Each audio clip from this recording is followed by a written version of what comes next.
Oh my God, I'm sorry. Oh my God, we're down. Oh my God. Oh my God. Guys, take a picture. Let's take a picture. Goodbye, bro. Goodbye. Goodbye. Hello? Yeah. I just wanted to say Happy Mother's Day, Mom, and I love you so much.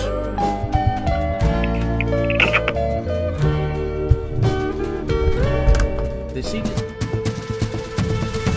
Speed. I show speed. I show speed. I show speed. I show speed. I show speed. I show speed. I show speed. I show speed. I show speed. I show speed. I show speed.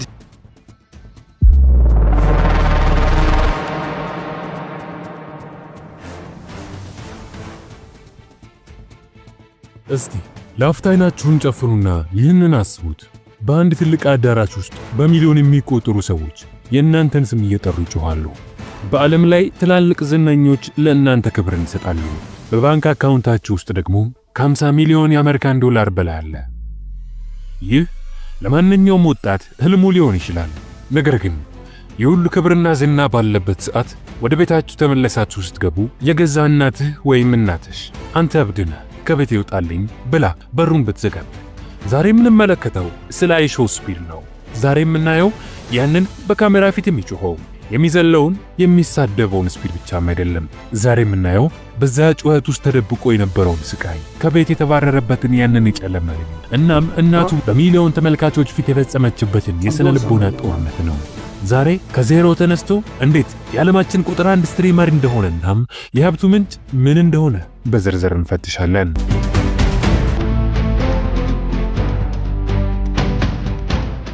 እንኳን አደረሳችሁ የሚለው ቴምር ፕሮፐርቲስ በዓሉን ምክንያት በማድረግ እስከ 35% የሚደርስ ጥናሽ አዘጋጅተን እየጠበቅነው እንገኛለን።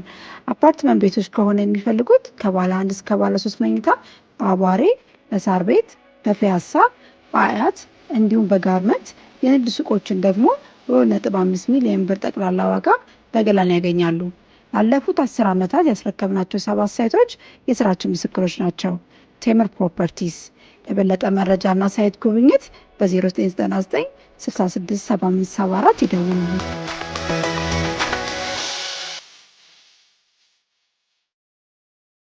ታሪካችን የሚጀምረው በኦሃዮ ግዛት ሲንሲናቲ ከተማ ውስጥ ነው።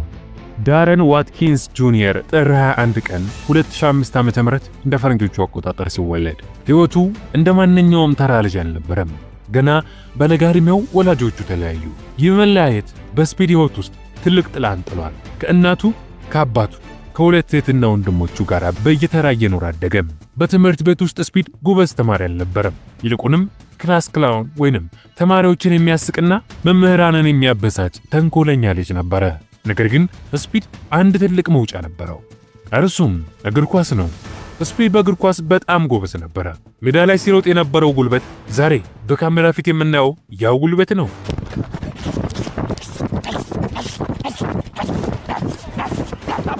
I'm speed on my mama. I'm speed. Bro, Travis. Get out of here, bro. Get out of here, bro.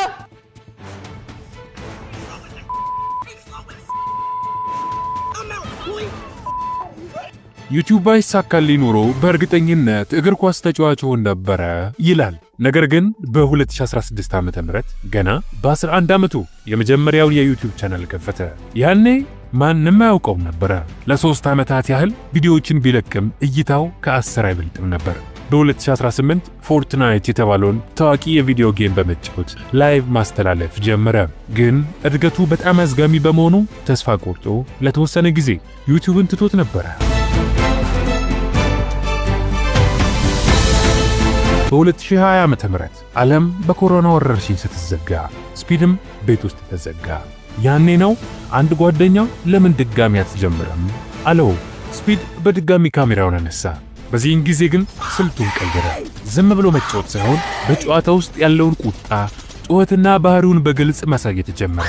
NBA 2K የተባለውን ጨዋታ እየተጫወተ የሚሳደባቸው ስድቦች፣ የሚጮኻቸው ጩኸቶች ሰዎችን መሳብ ጀመሩ።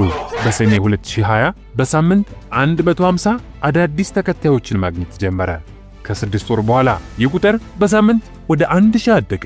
ስፒድ የዩቲዩብን ሚስጥር አወቀው። እሱም አቨሬጅ ቪው ዱሬሽን ወይንም ሰዎችን ለረጅም ሰዓት በቪዲዮ ላይ ማቆየት ነው። ስለዚህም የራሱን ሬጅ ፐርሰና ወይንም ተናዳጅ ባህሪውን እንደ መሳሪያነት ተጠቀመው።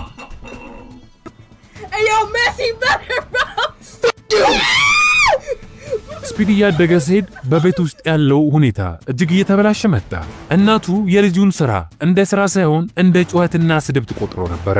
በአንድ ወቅት ስፒድ በአንድ ቪዲዮ ላይ በከፍተኛ ስሜት ሆኖ ሲሳደብ የሚያሳይ ክሊፕ በዝነኛው ወርልድ ስታር ሂፕ ሆፕ ገጽ ላይ ወጣ። እናቱ ይህንን ስታይ ታላቅ ቁጣ ወረደችበት። ይህ ውርደት ነው፣ በእኔ ቤት እንዲህ ያለ ነገር አላስተናግድም አለችው። ስፒድ በወቅቱ ገና 14 ዓመቱ ነበረ። እናቱ የሰጠችው ምርጫ ከባድ ነበር። ዩቲዩብን ትተህ ትምህርትን ትቀጥላለህ አሊያም ከቤት ይውጣ። ስፒድ ግን በውስጡ ያለውን እሳት ሊያጠፉ አልፈለገም። ገና 1000 ሰብስክራይበር እንኳን ሳይኖረው ህልሜን አልተውም በማለት ከቤቱ ተባረረ። ያ ሕፃን ልጅ ሻንጣውን ይዞ ወደ ዲትሮይት ወደ አባቱ ቤት ተሰደደ።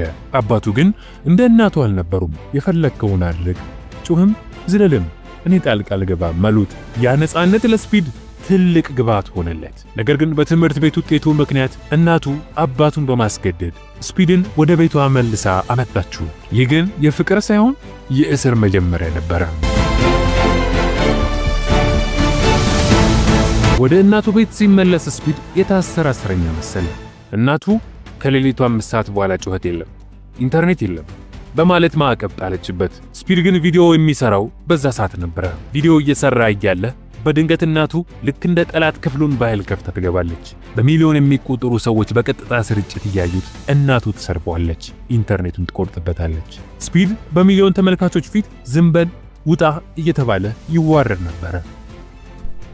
የሚገርመው ስፒድ በሰኔ 2021 ዓ.ም በአንድ ቀን ውስጥ ብቻ 300,000 ሰብስክራይበር አግኝቶ 1 ሚሊዮን ሰብስክራይበር ሲገባ እናቱ እንኳን ደስ አለህ አላለችውም። ይልቁንም ዝም በል ስራዬን እየረበሽክ ነው ትለው ነበረ። አንድ ሰሞን የእናቶች ቀን ላይ ስልክ ደውሎ እንኳን አደረሰሽ እናቴ እወድሻለሁ ሲላት በሚሊዮን ተመልካቾች ፊት ስልኩን ጆሮ ላይ ዘጋችበት። ስፒድ በካሜራ ፊት እያለቀሰ ለምንድነው የማትወጂኝ ሲል ማየት ልብ ይሰብራል። እርሷ የልጇን ስራ ከቁም ነገር የማትወስደውም ስራውን የማታከብርለትም። ስራዬ ብሎ ካሜራውን ደቅኖ ስትሪም በማድረግ ላይ ምሳለ ምንም እንዳልተፈጠረ በሩን ከፍታ ገብታ ብር አምጣ ትለዋለች። ስፒድ ያኔ የዚህን ያህል ታዋቂም ደግሞ ሀብታምም አልነበረም። ነገር ግን እናቱም አይደለች። እሺ እናቴ ብሎ መሳቢያ ውስጥ ያስቀመጠውን ገንዘብ በሙሉ ጠቅልሎ ሲሰጣት ይሄ ሁሉ ትዕይንት ላይቭ ላይ ይታይ ነበር። ተመልካቾቹ በእናቱ ድርጊት ክፉኛ ተበሳጩ። እርሱ ግን እናቱን ክፉ ከመናገር የሚቆጠብ ነበር። የሁሉ ጫና ስፒድን ይበልጥ ጠንካራ አደረገው። ስፒድ ከአሜሪካም አልፎ የዓለም ኮከብ መሆን እንዳለበት ታወቀ። አንድ ተመልካች የምትወደው ተጫዋች ማን ነው ብሎ ሲጠይቀው ክርስቲያኖ ሮናልዶ ብሎ የጮኸው ጩኸት በዓለም ዙሪያ ተሰራጨ። ሮናልዶ የዓለም ዝነኛ እንደመሆኑ ስፒድ የሮናልዶን ስም በማንሳት ሚሊዮን የኳስ አፍቃሪዎችን ወደ ራሱ ሳበ። ሜሲን በመሳደብና ሮናልዶን በማድነቅ ትልቅ ንትርክ ፈጠረ። ሮናልዶን በአካል ሲያገኘው የነበረው ስሜት የሮናልዶን ልጅ የስፒድ ደጋፊ መሆኑን ሲያውቅ ያገኘው ክብር ስፒድን ከዩቲዩብ ተራ ዝነኝነት ወደ ዓለም አቀፍ ኮከብ ቀየረው። በቅርቡ ኢንዶኔዥያ ውስጥ በቀጥታ ስርጭት 1 ሚሊዮን ሰው በአንድ ጊዜ እንዲያዩ በማድረግ የዓለም ሪከርድንም ሰባበረ። አይሾ ስፒድ ዝናው ከአሜሪካና ከአውሮፓም አልፎ አሁን ደግሞ ወደ ጥቁር አህጉር ወደ አፍሪካ ፊቱን አዙሯል። በቅርቡ በአፍሪካ ዋንጫ ምክንያት እያደረገ ያለው የአፍሪካ ጉብኝት አህጉሪቱን በከፍተኛ ሁኔታ እያነቃቃት ይገኛል። ከናይጄሪያ እስከ ደቡብ አፍሪካ ስፒድ በሄደበት ቦታ በሚሊዮን የሚቆጠሩ ደጋፊዎች ልክ እንደ ንጉሥ ይቀበሉታል።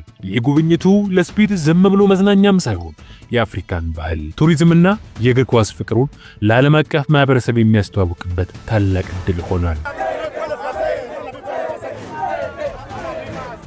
ታዲያ ስፒድን በዚህ ጉብኝት ያገኘው ገንዘብ ቀላል የሚባል አይደለም። በሄደበት ሀገር የሚያደርጋቸው የቀጥታ ስርጭቶች በሚሊዮን የሚቆጠሩ እይታዎችን በማግኘት የአህጉሪቱን ገጽታ እየገነቡ ነው። አሁን ደግሞ ለኢትዮጵያውያን ደጋፊዎቹ ትልቅ የምስራችን ይዞ መጥተዋል።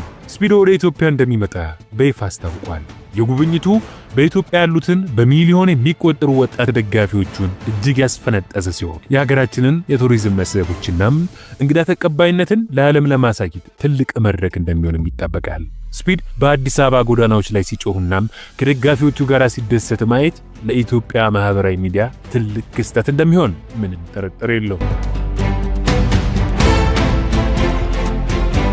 አሁን ወደ ዋናውና ብዙዎችን ወደሚያስገርመው የገንዘብ ቁጥር እንምጣ። አይሾስፒድ በ5 ዓመት ውስጥ ብቻ የገነባው የገንዘብ ግዛት 55 ሚሊዮን የአሜሪካን ዶላር አካባቢ ይገመታል። ይህ ገንዘብ በምን አይነት መንገድ እንደመጣ በዝርዝር ስንመለከተው ይበልጥ ያስደንቃል። በመጀመሪያ ደረጃ ከዩቲዩብ ማስታወቂያ ወይንም አድ ሬቨኒው የሚገኘው ገቢ ከፍተኛ ነው፣ እጅግ ከፍተኛ። ስፒድ በሁሉም ቻናሎቹ ላይ በድምሩ ከ7.6 ቢሊዮን በላይ እይታ አለው። ይህ እይታ ብቻ ወደ 21 ሚሊዮን ዶላር የሚጠጋ ገቢ ያስገኝቶለታል። እርግጥ ነው ዩቲዩብ እንደ ደንቡ 45% የሚሆነውን ድርሻ ቢወስድም ስፒድ 11.5 ሚሊዮን ዶላር የተጣራ ትርፍ ወደ ኪሱ አስገብቷል። ይህ ገቢ በየቀኑ በሚለቃቸው ቪዲዮዎች ላይ ከሚለጠፉ ማስታወቂያዎች የሚገኝ ዘላቂ የገቢ ምንጭ ነው። ሁለተኛውና እጅግ አስገራሚው ገቢ ደግሞ ከቀጥታ ጊፍቶች ወይንም ዶኔሽንስ የሚመጣው ነው። ስፒድ በቀጥታ ስርጭት ወይንም ላይቭ ስትሪም ላይ በሚሆንበት ጊዜ ደጋፊዎቹ በደቂቃ ውስጥ በሺዎች የሚቆጠር ዶላር ይልኩለታል። በአንድ ስርጭት ብቻ እስከ 100,000 የአሜሪካን ዶላር ስጦታ የተላከበትም ጊዜ አለ። በአመት ውስጥ ደግሞ ከደጋፊዎቹ ስጦታ ብቻ ከ7.5 እስከ 13.4 ሚሊዮን ዶላር ገቢ ያገኛል። ይህ ስፒድ ከተመልካቾቹ ጋር ያለውን ጥልቅ ትስስርም ያሳያል። በተጨማሪም ከሽያጭ ወይንም መርቸንዳይዝ የሚያገኘው ገቢ ቀላል አይደለም። ስፒድ የራሱን ስምና ምስልን የያዙ ቲሸርቶችን፣ ኮፍያዎችን እናም ሌሎች አልባሳትን ለደጋፊዎቹ ያቀርባል። በሚሊዮን የሚቆጠሩ ደጋፊዎች እነዚህን ምርቶች ለመግዛት የሚረባረቡ ሲሆን በአንድ የሽያጭ ወቅት ብቻ እስከ 16 ሚሊዮን ዶላር ገቢም ሊያገኝ ይችላል። ይህ ለብራንድ ስሙ ያለውን ተቀባይነት የሚያሳይ ነው። አራተኛ የገቢ ምንጭ ደግሞ የንግድ ስፖንሰርሺፕ ነው። ትልልቅ ኩባንያዎች ምርታቸውን በሚሊዮን ለሚቆጠሩ ወጣቶች ለማስተዋወቅ ስፒድን ይፈልጉታል። ስፒድ በአንድ ስፖንሰርሺፕ ብቻ ከ100,000 እስከ 250,000 ዶላር ያስከፍላል። ኩባንያው የሚፈልገው ማስታወቂያ ረዘም ያለ ከሆነ ደግሞ ዋጋው ከዚያ በላይም ሊጨምር ይችላል። በመጨረሻም እነዚህ ሁሉ ገቢዎች ወደ ቋሚ ንብረቶች ተቀይረዋል። ስፒድ በፍሎሪዳ ውስጥ የ10 ሚሊዮን ዶላር የሚያወጣ እጅግ ዘመናዊ መኖሪያ ቤት አለው። በመኪና ረገድም እጅግ ውድ የሆኑና ለክርስቲያኖ ሮናልዶ ክብር ተብለው በልዩ ሁኔታ የተሰሩ ላምበርጊኒ መኪኖችን ያሽከረክራል። ይህ ሁሉ ሀብት የመጣው ከዛ በቤቱ ውስጥ ከተጀመረ ጩኸትና ተስፋ ካለመቁረጥ ነው። ነገር ግን ስፒድ ያን ሁሉ በደል የፈጸመችበት እናቱን ማረሳትን ትልቅ ገንዘብ ሲያገኝ የመጀመሪያ ስራው ለእናቱ እጅግ ውድ ቤት መግዛት ነበረ። እናቴ ያልደገፈችኝም ነበረ፣ ምክንያቱም አልገባትም ነበር፣ ግን አሁንም እናቴ ናት ይላል። ዛሬ እናቱ በልጇ ትኮራለች። ስፒድ ዛሬ የዩቲዩብ ንጉስ ነው። ነገር ግን ያ ንጉስነቱ የመጣው በለቅሶ በብቸኝነት ከቤት በመባረርና በእናቱ ተቃውሞ ውስጥም አልፎ ነበረ። ስለዚህ እናንተም ህልም ካላችሁ ሰዎች አትችሉም ቢሏችሁም እንኳን ጉዟችሁን አታቋርጡ። ስፒድ እንዳለው መንገድ የለም አትበሉ፣ ሁልጊዜም መንገድ አለ። እስካሁን ደቂቃ ድረስ ስለተከታተላችሁን ከልብ አድርገን እያመሰገንን ይህን ግለ ታሪክን የሚዘግበውን ቪዲዮ ከወደዳችሁት እንዲሁም ለሌሎች እንዲደርስ ያግዘን ዘንድ ቪዲዮን ላይክ፣ ቻናሉን ሰብስክራይብ በማድረግ እንዲሁም ያላችሁን ሐሳብ አስተያየትም ከስር በኮሜንት መስጫ ስፍራው ላይ በማስቀመጥ ቤተሰባችንን ይቀላቀሉ። በቀጣይ አስገራሚና መረጃ ሰጪ በሆነ ቪዲዮ እስከምንገናኝ ሰላም።